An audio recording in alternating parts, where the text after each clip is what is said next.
Svaki agent za nekretnine će vam reći isto. Stan se najbolje prodaje prazan.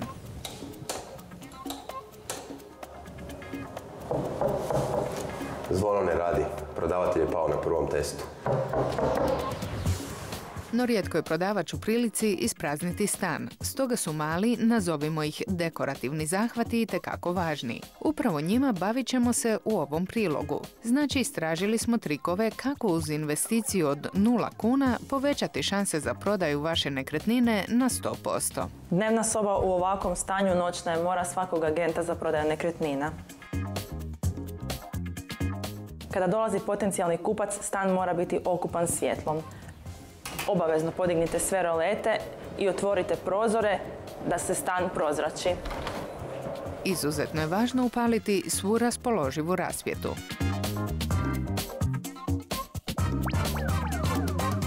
Nereda ne smije biti. Pomaknite osobne stvari, a također je dobro da je televizor ugašen. Nemojte propustiti na stol staviti cvijeće. Estetika je još važnija kada znate da, iako muškarci vole misliti da su oni ti koji odlučuju, posljednja istraživanja pokazala da je žena ta čija je riječ zadnja kada je u pitanju kupnja nekretnine. Iz moje neke prakse možemo svakako reći da su žene te koje donose konačnu odluku u 95% slučajeva.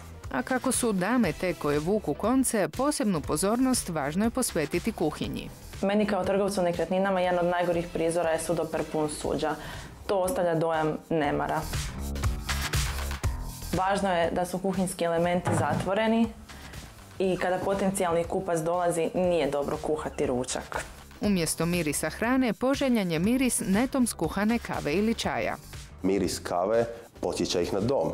I puno je ljepše kad se osjeti miris kave nego kad se osjeća neki neugodni miris vlage, ne znam, možda veša koji je ostao u kupaonici ili nekog neopranog suđa.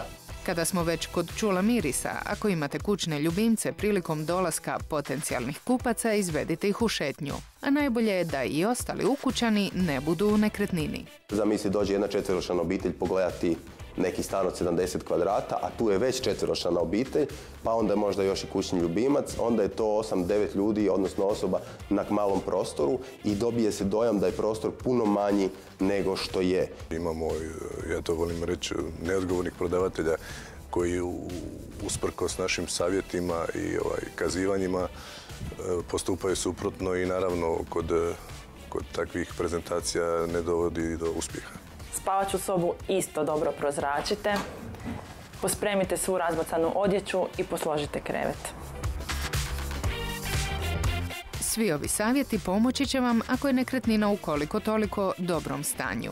Kad su nekretnine u jako lošem stanju, možda ih je dobro kompletno preurediti.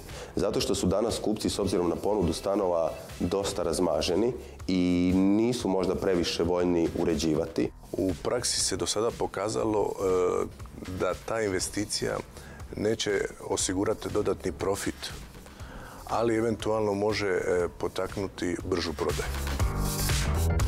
Što se tiče sitnih popravaka, svakako zamijenite slomljene prozore te dotrajale slavine i prekidače, no pripazite s bojenjem zidova. Nekad je dobro maljati, a nekad i nije.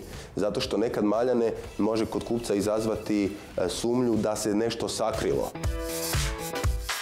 Ne žalite vrijeme da dobro pripremite kupaonicu, jer damama je ona itekako bitna, a ne mogu svi kupci zamisliti koliko ona može biti ljepša uz tek malu kozmetičku intervenciju. Ovo je primjer kupaonice kako ne treba izgledati kada potencijalni kupac dolazi u stan.